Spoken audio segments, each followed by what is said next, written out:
I won't give up till I'm on top. Yo, no, I ain't the type to give up. If I do something, man, I do it till I get what I want. I turn a business out of nothing into something I love. I got a poker face, but honestly, I'm not one to bluff. I flip a switch, never miss, man, I always stay up. Don't let them see you, bitch, always have a plan to stay tough. This life ahead of you ain't easy, it was built to be rough. But that's what makes a personality, is tragedy, bruh.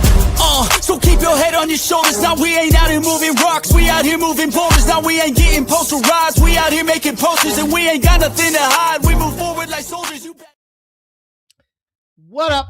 What up? What up? Welcome in here to Pregaming and the Sports Money Network. Hope everybody's having themselves a glorious Thursday afternoon. You know, the best part about Thursday afternoon is it's connected to Friday, and then we roll into weekend mode. It feels like this week just rolled right on by here. Lots of stuff going on in the world of sports. Some big movement in the wide receiver ranks in the NFL. How could I not mention DJ Moore coming to the Buffalo Bills? We talked about it earlier this week. They had rumors. Romeo Doubs was one of them. I don't know how I feel about it. I thought maybe it sounded like a good deal. Then I saw AJ Brown going to the New England Patriots, and I saw the price tag on these guys, and I thought the Bills made a move to make a move. We saw how that worked out for the Mets at the end of last baseball season at the trade deadline. They made moves to make moves. Peer pressure, maybe? I'm not sure. But, well, what are you going to do about it? I am doing a touch under the weather today, so I am going to do my best to get through this with you guys. I hope you are ready for a nice-looking sports card. We've got plays, and more plays. I thought it's only right with college basketball opening up here for playoffs, last games of the season type of stuff that we fire off away on some of these spots. Well, we have the magic marker out there. We've got the Leafs and the Rangers, the Mammoth and the Flyers, and the Senators and the Flames to talk about in the NHL. 3 games. I've got some player props. I'll talk about those as well. Then we've got Tulane and Temple, BCU and FAMU. That is Bethune-Cookman, Florida Agriculture and Mining. Michigan's going to play Iowa. Lindenwood plays Southeast Missouri. And San Diego and Loyola Marymount will bring us to a close in college basketball. I'm going to pick into 2 games for you guys in the NBA tonight. The Warriors and the Rockets, and the Bulls and the Suns, to bring us to the end of the show. And that's the way we're going to do it. So we will recap. We will hit on these spots. We will talk about the best damn chat in the business and what you guys are involved with as well. If you're catching us live, I only ask that you hit the thumbs up button. And if you're checking us out after the show because of the 6 p.m. time slot change, then do me a favor and go and leave a comment. Tell me what your favorite play is. Smash the thumbs up button. Do all the good things that help us continue to reign supreme as we continue to build the Sports Money Network. And I see my guy, Bill, right off the gate. William Cox says, damn, red card. Dude, you know what makes me so angry about that one? It felt like it, didn't it? Like, it almost felt like a little bit of the opposite, where I talked about that game with Chelsea yesterday and how they were kind of getting, Aston Villa was kind of putting it on them, and then they just came out and fired. It kind of felt like the opposite. You know, we saw a goal get scored. Then they take the goal back, and, you know, our guys come down and score right away. Only to get a red card after that. And then bang, bang, not 1, but 2 goals before the end of the first half. So to finish 3-1 loss.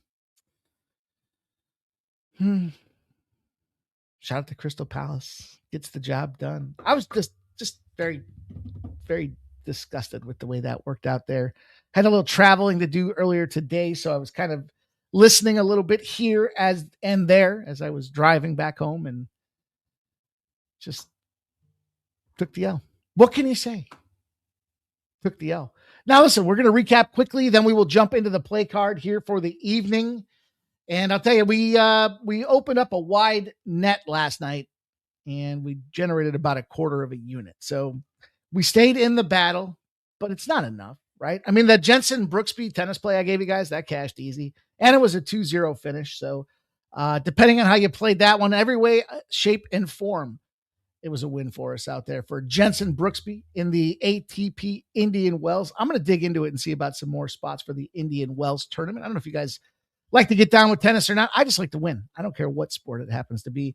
And then across basketball, look, the under in the Indiana game, our 6:30 p.m. early kickoff time slot spot was an easy casher. SMU got thumped by Miami. Now, does that mean I'll go away from my team just got ranked situation? No, maybe I'll reevaluate it a little bit towards the end of the year, but no. I still think that you got the target on your back, and then you got everyone's running around. It's the old big dick philosophy. Everyone's big dicking around campus because we're now a top 25 ranked school. So no, maybe timing will play a part as I continue to reevaluate that thought process. Villanova -2.5, easy casher out there. They won by 19 points. No problemo. And then the over to close the night out was a beautiful over. 163 on a 150.5 for that USC Washington game. No sweat bet. As we say in the game out there, the NBA went not so bad either. We got the under in the Hornets in Boston. Did not get the over in the Sixers and Jazz. In fact, the Sixers let me down on every front, as did the Milwaukee Bucks and the Giannis triple-double. I mean, anytime you're taking a shot with a triple-double at 20-1, you're going to be expecting to throw a bunch of those tickets out. But I was happy to stay in the fight for the day, not to overexpose or lose this bankroll that we've been building so nicely, especially now that we've moved to the 5 o'clock time slot. Carolina Hurricanes, yikes, -1.5 gets the job done. The Islanders got busted up by the Anaheim Ducks. And Connor Garland, son of a bitch, he was the last guy for me on about 5 parlays in the player prop market yesterday. So I was very disappointed, to say the least. What say you guys, man? Shout out to Bill Cox here. Joe Dogg's in the house. Says, good morning, you beautiful people. Good morning, Joe. Jeffrey Blue says, like smashed, my dude, Jeffrey Blue. Drew's in the house. Any good unders today or overs? I do have several, as a matter of fact. Drew, appreciate you being here. 9 Legacies coming in with this paid in full parlay of the day. Penguins, Bruins, Tarleton State, Southeast Missouri State, all on the spread. Best bet's going to be the Lakers +5 and the Bulls for 9 Legacy. Blake M likes Valpa -2.5. Peter Gracia says, sup, Mikey? Let's cash again. That's what we're going to do, my friends. Try to put this money in our bankroll. We've done a nice job of it so far. Look, like I said, last week was about a little over 10 unit week. We lost a quarter of a unit on Monday, but we did gain it back early on Tuesday. We picked up 4 units on Tuesday. And then gained a quarter of a unit yesterday. So, I mean, look, what are you going to do? These are my thoughts and opinions. There's going to be days that we fire. There's going to be days that we tire. We just hope to stay, consistent, I guess is the way to do it, right? We don't want to let the highs get too high. We don't want to let the lows get too low. We just want to kind of stay. I remember I got a new one. It's a great saying. It was above the mountains and below the radar, right? You never want to get on the radar, and you certainly don't want to crash into the mountains. So, that's what we're here to do today, you guys. So make sure if you haven't done so already, you smash that thumbs up button, show the support. We are the sports money community, and we are loud and proud. So if you haven't done so already, smash that thumbs up and let's get to work.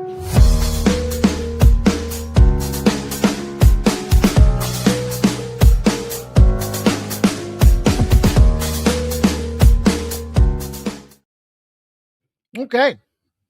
Man, that soccer play was very disappointing. Let's start off with a couple player props. What the hey? I'm going to dig into the premium card for you guys here. Now, listen, I told you the prop dashboard, the final third of the season, is on fire. It's where we get a clear, illuminated view of who these players are, what their potential was. Now, I had the triple-double for Giannis yesterday. I also had Bona to get a double-double in the Sixers game. They're both a quarter unit. Neither one of them came through. So we lost a half a unit there. We did cash the William Nylander goal. We did cash the Mitch Marner assist. That was 3.1 units right there.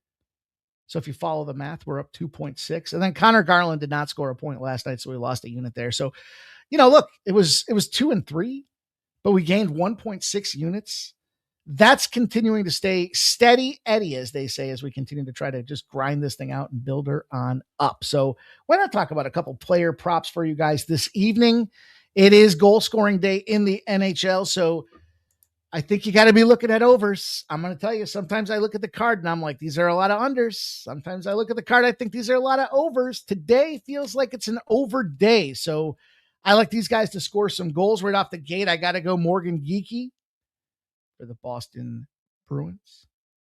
Guys had a heck of a move since coming back from Seattle. I like Jake Gunsel sitting down there in Tampa. Former Pittsburgh Penguin, now playing these Winnipeg Jets. Not so sure I like Tampa to win that game. I don't think it's going to be a stingy little under like other people are saying out there. So, and then I got to go to Anteri Panarin for the Los Angeles Kings. We talked about the coach change philosophy situation going on there. Also, I wouldn't look back past Kenny Connors. He's sitting around plus 700 to get the goal. Now, remember Kenny Connors, we talked about this guy, the AHL player coming up. He had 4 shots. He led the team in shots the other night. Now they lost. It was against Colorado, but he still pulled up, still did his part. Very dehydrated today. Then I went with an anytime point, and I went to Doan on the Sabres at a plus 126. So a 170, a 185, a 165, and a 126 to kick this thing off and get her moving. Hopefully you guys are going to tail a couple of those and make some cash with us out there. Put your player props in the chat as well. Peter Grossi says, fighter pilot rule. I'm pretty sure that is the stay above the mountains and below the radar philosophy here. At the 13-minute mark on the dot here, boys and girls, let's kick it off with the Toronto Maple Leafs and the New York Rangers. Now, I might be on an island, which is always a good place to be. Just dissecting information, kind of looking at what I see out there and then trying to internalize it and evangelize it. There's another fun one, internalize and evangelize. And I'm not so sold on goals in this game. Just kind of off the hop in this thing. I'll let you know, obviously the Toronto Maple Leafs are on the struggle bus. No question about it. Man, they even lost again the other night in overtime. And was it a shootout? I think it was a shootout that they lost that game. And I was like, man, at what point are we going to see these guys turn it back on? They're kind of in a tough spot because even though, they've got Olympic athletes, you got guys like Austin Matthews catching shrapnel, ultimately for being on the gold medal Team USA squad. So is it fair? Is it deserved? I'm not sure about that, but I know that when I look at these games, I look at this lineup particularly, right? Toronto somehow has lost 5 in a row. Now, I'm telling you, these boys are due to find a win. They got Joseph Wool going in net tonight. They got a 3.05. The big thing is that their coach is on the hot seat. It's Berube, and this guy, he's kind of a player's coach. So at what point does either his system start working or the players buy in, or do they? It's almost like the Red Wings. Their expected goal chances are high.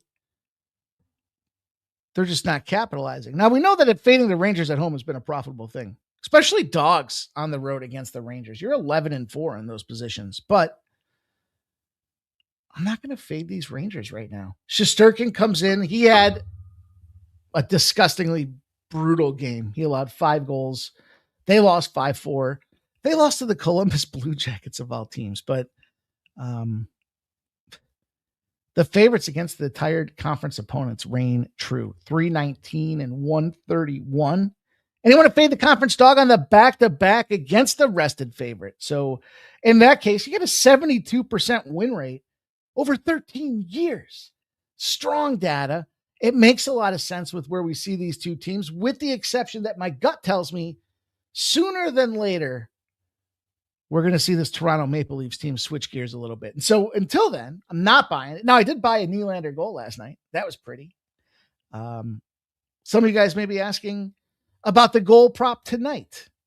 And I do have one. I did participate in the DraftKings goal challenge. So I guess I'll be adding another one for you guys here, huh?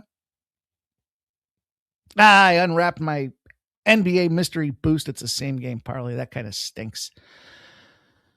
First goal scorer. So it's got to be the first goal scorer on top of that being the first goal scorer. The first goal scorer in the NHL this evening. I went to Alex too. He's plus 1,400 to be the first goal scorer.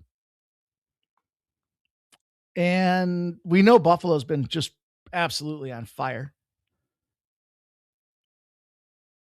And we got a little bit of the gematria in play there with the number 53. So I'm going to leave it at that. I'm not going to dig into the weeds with you guys, but that was another player prop that I did decide to get down on.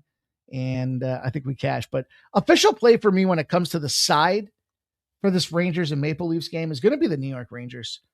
I think it's a great price tag that we're getting. I think that it's just time. Both these teams are due to rebound. Now we saw Panarin. It's funny. I picked Panarin to score a goal for the Kings out there as he's exited the New York Rangers. But I just think as the pendulum shifts here, the Rangers can't keep stinking it up at home, and Toronto's shown that they can keep stinking it up. Although, Toronto will get a dust day off after this game out there. And then I think we're going to start to take a look at playing on Toronto. In fact, we've done well with the scheduling game, so we might as well take a look and see, based on what their schedule looks like here to keep things clipping. They've got Tampa. That's a bounce back revenge spot. They just lost to them 4-2. That's at home on top of it. Home bounce back revenge with the day off on top of that. Tampa. Got to look for Toronto. Then they play at Montreal. I would say Montreal with some of their moving parts as well. That's another Toronto spot. Then they've got Anaheim at home, and Anaheim is, as I said, I think an exhausted young squad. We have to look at some of these teams and decide at over 60 games played, are some of their young guys due to gas out? They don't play that many games in college and the semi-pro or junior circuits. They take a little roadie at Buffalo and Minnesota. Wouldn't surprise me that they beat Buffalo again. Also wouldn't surprise me that they take that loss against Minnesota before beating the New York Islanders at home. They've got a Carolina game on March 20th. I could see them taking the L. And then they've got a tough little roadie to finish the season off. They'll play 6 games in 7 on the road. So I think there's a little bit of a look ahead for what we can expect from these Toronto Maple Leafs. They lose tonight. They beat Tampa. They beat Montreal. They beat Anaheim. They beat Buffalo. They could rip off 4 straight after that before taking a couple of L's and start to go on the road to finish off the season. So let's see how that does in aggregate, but that's just kind of what I was thinking about when I was looking at this Toronto Maple Leaf schedule. Try to match what my gut says against the numbers. So let's see what you guys have to say about that. Randall Sheffield's in the house. Says, what's good, family? Off Friday, leaving Columbus, heading back to Detroit, sipping some cutty water. Nice, dude. Ready to get this money. Me too, man. I'm excited for it. Jay Main, Jeffrey Blue. Appreciate him sharing. Marchenko, Anders Lee, and Coochie to get some goals tonight for our guy, Jeffrey Blue. That's what I'm talking about. Jeff, Drew Skilla says, Rangers draw and live over. Stop Geoengineers here, checking in. Jordy Fuentes, he's going to go the opposite, though. He's going to go Maple Leafs on the money line. Jerry Davis is going back to Nets and under.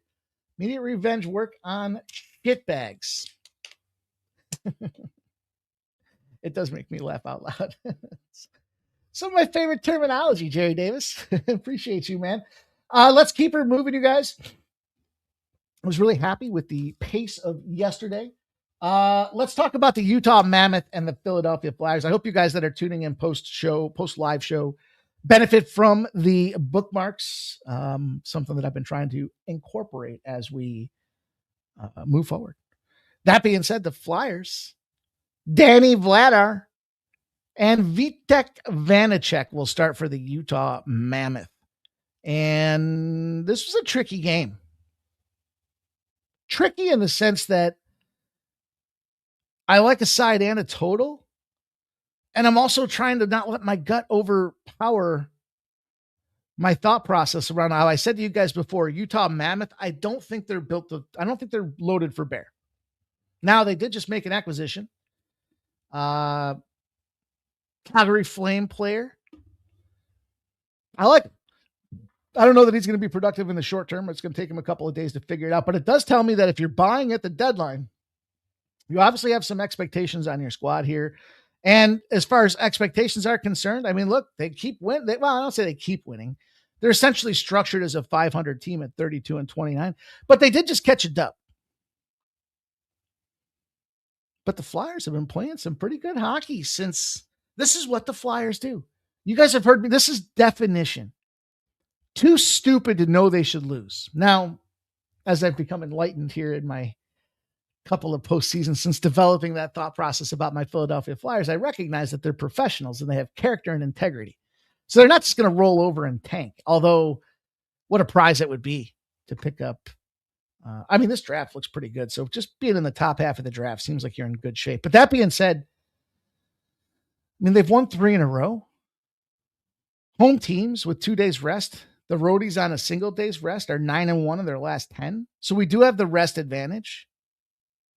And if the opponent comes off a win, you've cashed 6 in a row in that situation. So I'm going to take the short price tag on this Philadelphia Flyers here. Small home dog.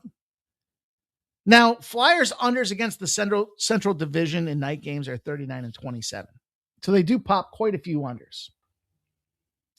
I told you, sneak, hint, hint, my thought process about the card this evening. And this is a 5.5.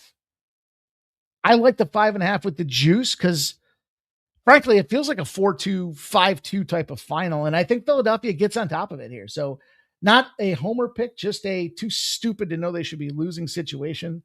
But that's the way I want to get after it. Jay Main says Najee Marshall over 20.5 points and rebounds, averaged 27 with Flag over the 7 of his last 10. Jordy Fuentes says, Mike, do you Flyers money line? Do I fly? I did Flyers money line. Yes, Jordy. Trevor Davis says, I like the Kings game to go to the under. Biggie Rock reposted the stream. Appreciate you, my dude. And I see you checking us out over on Twitter. Come check us out on YouTube, man. The Sports Money Network. Multiple shows daily, sharing early looks, late looks, live shows, you name it. We're doing it here, my guy. I appreciate seeing you. And Nicholas Handy giving us the thumbs up. Jerry Davis is asking if Flag is confirmed. I will look at the Senators and Flames game here for the last leg of the NHL. I told you guys I try to keep it, the very least, I try to keep it to an odd number. Now, today it's kind of all over the board, right? What do we got? 1, 2, 3, 4, 5. We got an odd number in basketball. We got an odd number in hockey. Just a 2 spot in the NBA, but that's okay. Not have every game, just important to have the right game. So we will see if that be the case here. But the Ottawa Senators.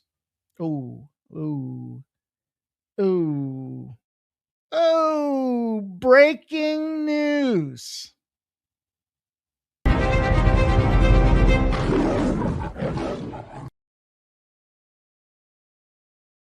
The SRB is in. It just got here 5:28 p.m. Eastern time, and the number 1 side in the NHL receiving the most sharp action from respected bettors. The New York Rangers. Yeah, I feel like when we're in alignment there, pick it before we see it. Always has a good feeling to it, but they also bet in on the totals. Not having a great year on the totals. I told you guys that back right around Thanksgiving. Philadelphia under 5.5. And the Islanders and the Anaheim Ducks over 6.5 are the 2 spots that got respected sharp action from respected bettors. That's technically the way that they coin it. So I should keep it in alignment. Now, last night they bet on the Carolina Hurricanes. Surprise, surprise. Even the Sharps know. Them boys are firing. Not happy with what I see on the side. I guess I'm okay with the total on the college basketball side. So we'll get there in a second. But Ottawa Senators, Calgary Flames. I just told you guys about the trades taking place out there. Calgary's checked out. Never want to back a team that's checked out. Now, Devin Cooley starts with a 2.28 goals against average. He's not playing so bad. Problem they got is he came in on Tuesday and he's starting again. You don't want your backup to have to string together a series of starts. That's just not a good position. You're not playing from a position of strength. He had to play because they were getting busted up. We were on Dallas in that spot. And Cooley overall, though, 4-2-2. So he's no slob. I just think that you've got a guy that, I've said this before, the psyche and headspace of a goaltender that's not expecting to start, that has to get thrown into a beatdown. And then you're kind of disrupting his rest and routine as he gets ready for what should be his start. Now, the Senators have points in 8 of their last 9. They're 6-1-2. Allmark struggled. He also let up a 5-pack. So surprise, surprise. And this one kind of gave me the MMA Jeff feel out there. Oh, we got 2 Canadian teams. Every time they play, they go over. It's not entirely true. It definitely has a good, it sounds fun, but it's cashing at about a 62% rate. So we'll give them that. 6 is not so much. 6.5, yes, as far as the total is concerned. But, I'm going to buy into the Ottawa Senators. I know I just gave you guys the look ahead and I'm fading them in like a week and a half against the Toronto Maple Leafs, but that's not tonight.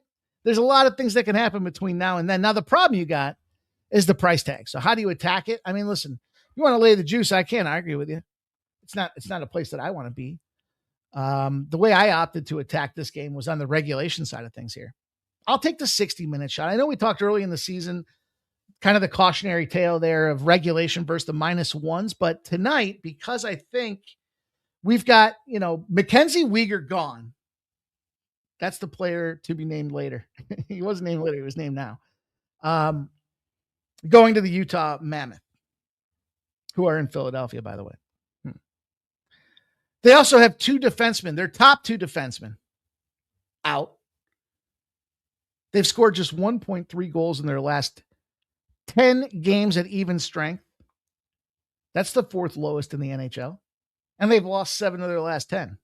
Ottawa, 6 wins in their last 10. They're 3.5 goals per game average. Pretty solid, pretty consistent. And for those reasons, I will take the Senators regulation play. And it was -110. Jerry, yeah, I did mean over if I said under, Jerry. Good point. Good question. No, I like the over. The Sharp Respected Betting Report came in on the under. Just for a point of clarification.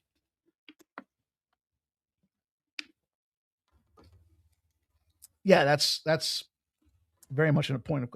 I like the over, but the SRB tagged the under. Just so we're all clear. Trevor Davis likes the under as well. Jordy likes Senators money line. Yeah, listen, I think it's a good parlay piece. I think you can't go wrong getting involved with the Senators in this case against the Calgary Flames, who I think we can chalk off the Flames. I'm going to buy into Toronto. I'm going to chalk off Utah.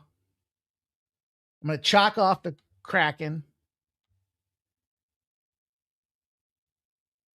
I might get there with Vegas too. Nah. The Western Conference is very, very competitive. And people will say like the Eastern Conference is just so much better. I would argue to disagree.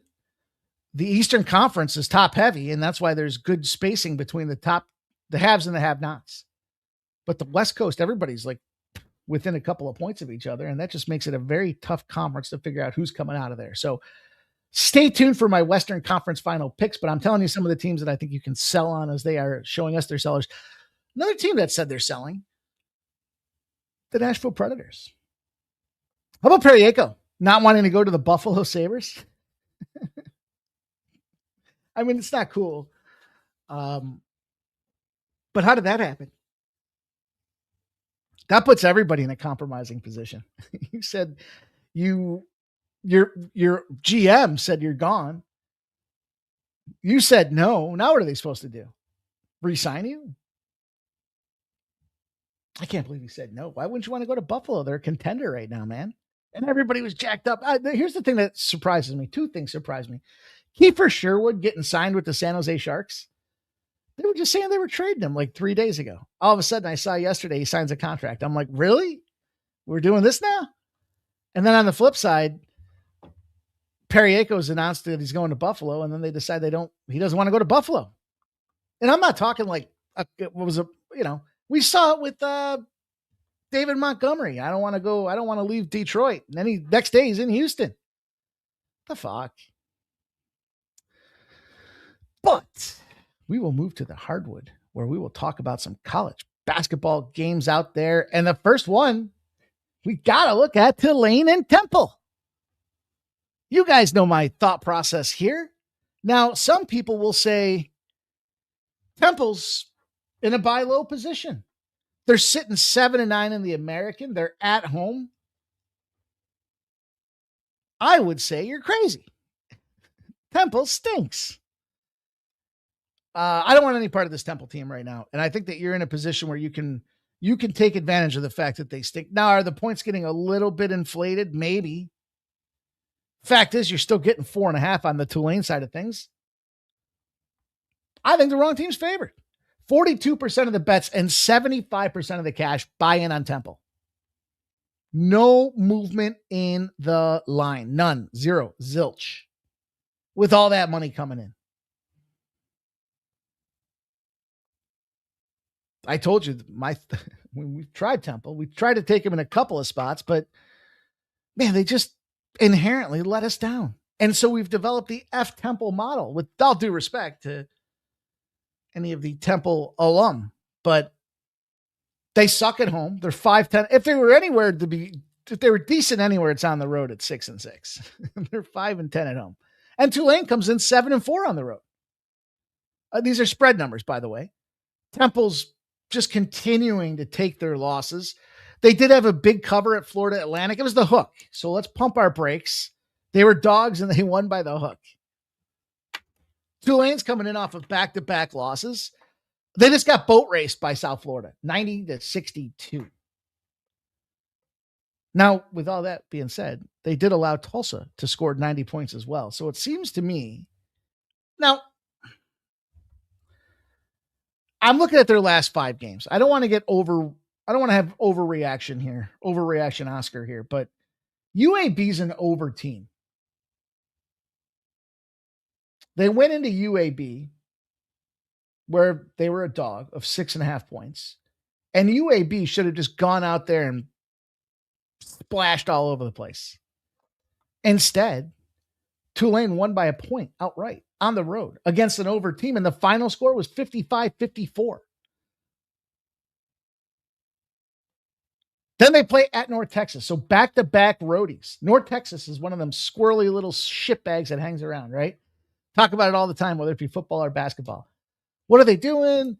Oh, they're down. Up third quarter. Somehow they're back in this game. No, they were 6.5 point dogs at North Texas. They won by 6 points outright. And they put up a 77 pack. So pretty good sizable wins there. They take down Rice to cover the spread by the hook. And then they did us a favor by losing both of these last 2 games with 90 points on the pack on each of them. Temple, 0-11. Make them less than a 6.5 point favorite versus a team off a loss. Boy, oh boy, you're in a position out there where basically what they're saying is it's not quite a coin flip, but you're buying low on the opponent and you're selling high on Temple. And those are positions I want to be involved with. So I took some Tulane, the green wave, and I think the wrong team's favored. So a little bonus look for you guys as it comes down to it. We're going to move on to the Bethune-Cookman side of things here. I think I probably screwed something up along the way. Oh, well. Yeah, I think I did. No? Huh? Yeah. But we'll just call that 30 minutes. Sorry, trying to get the timestamps right. Bethune-Cookman, Florida, A&M roll into this puppy. This puppy indeed. I laugh when I see a lot of these A&M squads out there, you know. Bethune-Cookman comes in at 2.5 points as a road favorite. 61% of the bets, 61% of the cash have come in on the Bethune-Cookman side of things. And I think it's warranted. I want to get in the Bethune-Cookman business here. A couple things I looked at. SWAC teams, what do we know? SWAC teams have their propensity to, I don't want to say roll to the under as much as some of the other conferences, but they can be lower scoring. Now, this one's got 72% of the bets and 75% of the cash coming in on the over. It has moved up. But look, we don't need to sugarcoat it. For the sake of my comfort here, Bethune-Cookman's got a perfect 10-0 ATS number going. Give them rest. Put them between 3 points of a pick 'em there. Between the threes, when the books aren't sure what to do with them, Bethune-Cookman bust ass. They beat teams up. They find a way to get the win, and I'm going to back a squad that's in that. By the way, 14-3 in the conference. I think it's a good-looking opportunity for us to take advantage here. And, it's not really a wrong team favored situation, but I would take the money line. It has come down. Fair, full disclosure, when we talk about these 1.5s and 2s, we look at the money line to try to get a reading. 89% of the bets, 83% of the cash have said, screw it, I'll just take the money line, not the points. And it has come down 27 cents. So it went from minus 160 to minus 133. Semi-correlated on the Florida A&M side of things here because it's come down in nickel as well. So it was plus 132. Now it's plus 127. It doesn't matter to me. I'm going to ride the old hot hand. That hot hand is Bethune-Cookman. I actually laid the 2.5. Excuse me. And in hindsight, if that number closes any lower, it's probably better play to take the money line. I got a minus 109 on the minus 2.5. So official play. What do you say? Jerry Davis says UAB is a horrible home favorite. He likes under in Temple. Can't be mad at anybody that wants to play an under in Temple. Let's just keep her moving as we look at Michigan and Iowa. Big game of the night, right? Is this the biggest game of the night on the card? It might be. And I can't be mad at anybody that thinks that way. Number 3, Michigan rolls in here at 17-1. Best team in the Big Ten. Top 4 teams in. They'll be a number 1 seed, especially if this rate with the way things are clipping out. The question is 17-1 in the Big Ten. You go on the road against Iowa. Does that put a giant target on your back? Now,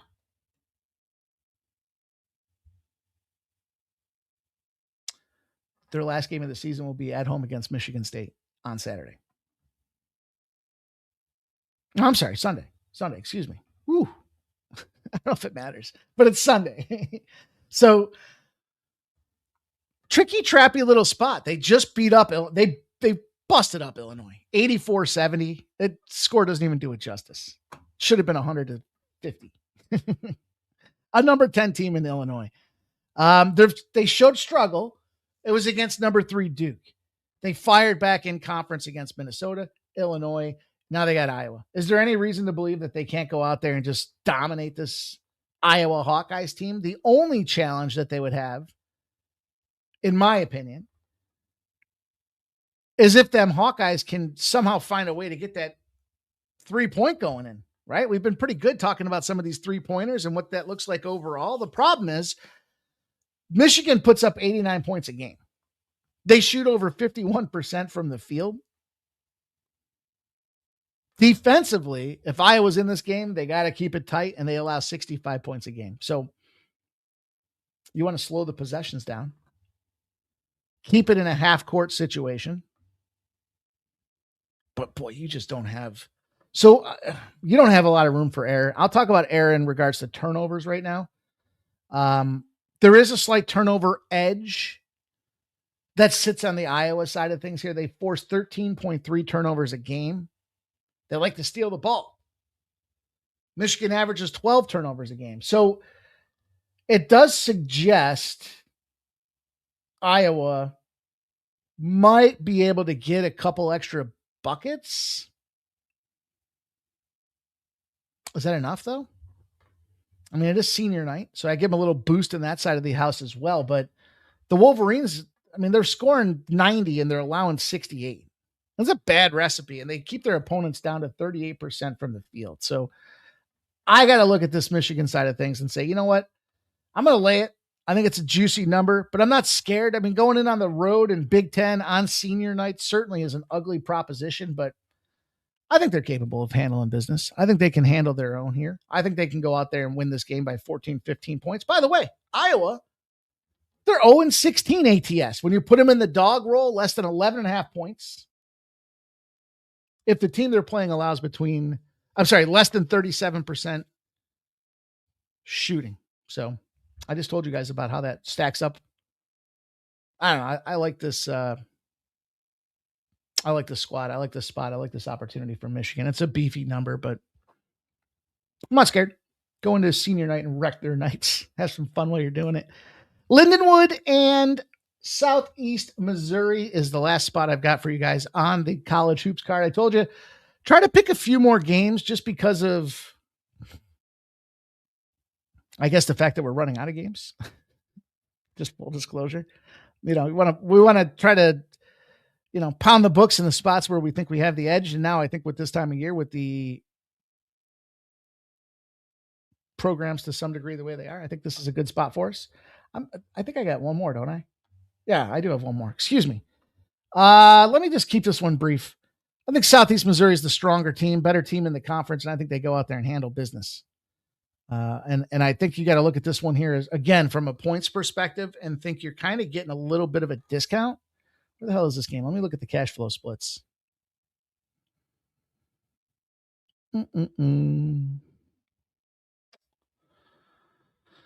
Where'd you go? Where did you? Also, I like Loyola over Colgate for anybody that's looking for some earlier action in the college basketball card. There it is. And the line's moving in this direction. It went from -1.5. It's sitting at 2.5. There's some 3.5s out there, depending on the side you like. And you've got reverse line movement. You've got 61% of the bets and 60% of the cash on Lindenwood. It's moved to +3.5.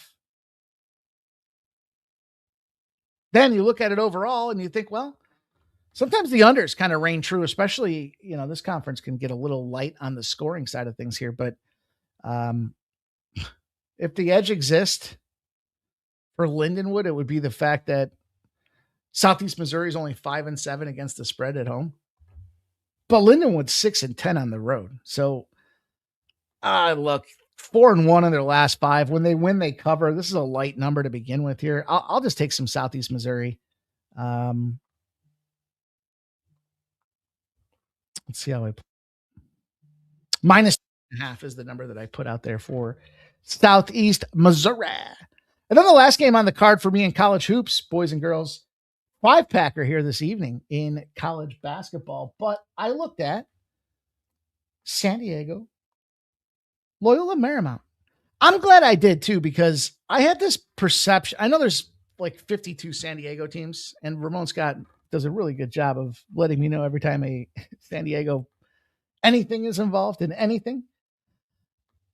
But I didn't realize that they're sitting at 5-13 in the WCC. I mean, it's not like I'm saying Loyola Marymount at 6-12 is killing it, but I guess perception and reality, what it comes down to.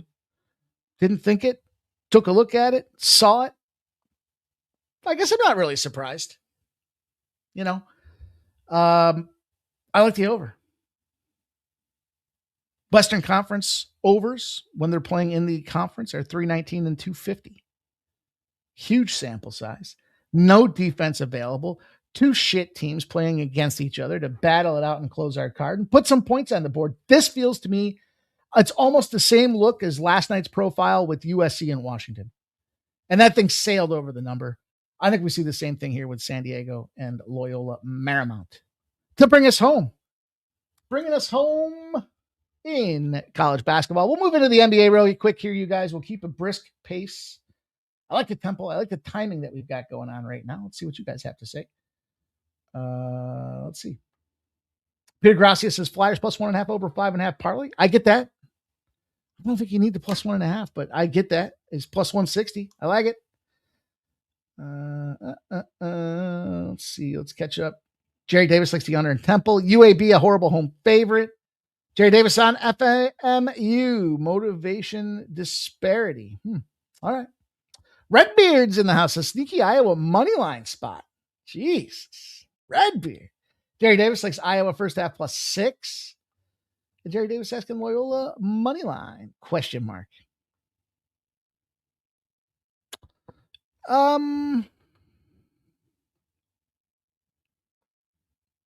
I don't know. Yeah.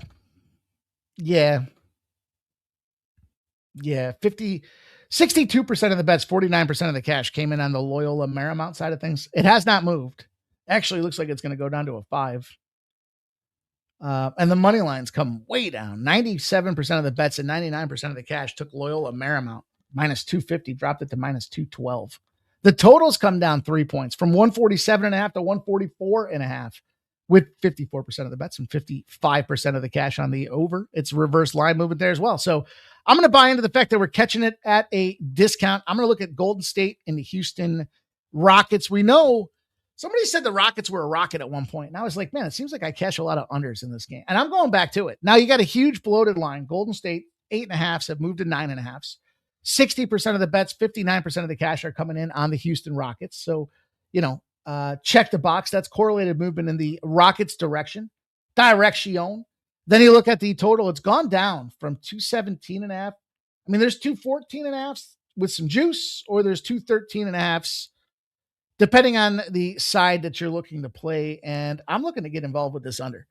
I told you the other day, as I profiled the Golden State team, where I just saw Draymond running his mouth to Steph Curry, who's hurting. Is like, dude, just shut up. Right now, you still got Steph issues. You got Jimmy Butler issues. Is it the KD bounce back revenge situation? I don't know. I don't think that's KD's style. I don't think that's in him. I've said before, I think he's of weak character. They're struggling to get to 100 points. That's Golden State's problem. So Houston allows the third fewest points per game. That's why I said, man, I can't remember who said to me that they score a lot of points. I was like, their defense just shuts teams down, especially at home. They play at the second slowest pace in the NBA on top of it. I just think this is a situation where Houston's lack of offensive efficiency, Golden State's lack of motivation or just outright caring in the game, all point to a nice little under. I prefer 214.5 if you could get it. We'll see what happens come game time. I got 213.5 at -108. So my card, my thought, my angles, my opinions on these games and where I'm going to try to play my cash and my spots for you guys. But look, even if some of these spots you don't want to necessarily get that involved with, hey, why don't you consider yourself in the parlay business as well? I parlayed a nice little 4-legger last night, paid out about 24-1. So that was a nice little closing part for the card. It's nice to wake up and see that in the old bankroll. Fading the Suns at home has been a profitable venture the last 2 seasons. You're 21-10 when they pop the total between 220 and 228.5. So, do you take the Bulls? Is it too many points? Are they too many points? Boy, the Bulls got lucky the other night there. They were not covering pretty much the entirety of the game. And some last minute heroics, they find a way to get there and get the cover. The Bulls bounce back. It's a weird spot because it's cashing at 50%, but it's super profitable the last 2 seasons. The Bulls. Money line off a loss. Now it's 500. It just cashed. But it's plus 426. Man, there's a couple of money line dogs I like on this spot here this evening. And again, 500 isn't the most glorious and sexiest spot out there, but if you play it consistently, you can make some money off it. That's not the angle that I'm going to for this game, though. I said to you guys to start the show, I had some unders, especially in that Golden State game. I like the under. I'm going to go to the over. 225.5. It's pretty static. There's a couple of low juice 224.5s to the under. 76% of the bets and 77% of the cash are on the over. Big favorites go over. I told you guys that the other night. It cashed again. It's 179 and 85. Why is that a little dyslexia going on in that spot there? But it's the Bulls. And this is kind of where I wanted to get involved in saying, I think you got to, as crazy as it sounds, a live dog with double digits. We've seen it cash in the NBA. The Bulls against a lower scoring Western Conference team tends to go over. It's 82-33 to the over. Non-division, heavy favorites. Those cash at a huge clip, 66% rate on top of that. So you got to look at a couple of these spots and think, man, we're going to see a game. I know it's the NBA, and I've talked about how dangerous it is to navigate this icy waterway in the middle of the dark here. And the Bulls have got 5 straight unders, 4 straight unders for the Suns here. But I think these guys show us their asses a little bit in this game here. And we see this over 224.5 gets us the payday. I got a 224 at minus 110 at Fanatics. And that's the way we're going to put a bow on this show. Shout out to Big Crypto. He likes Houston in the under. Says today is Thursday in Gematria. Thursday equals 35. Also, today is March 5th.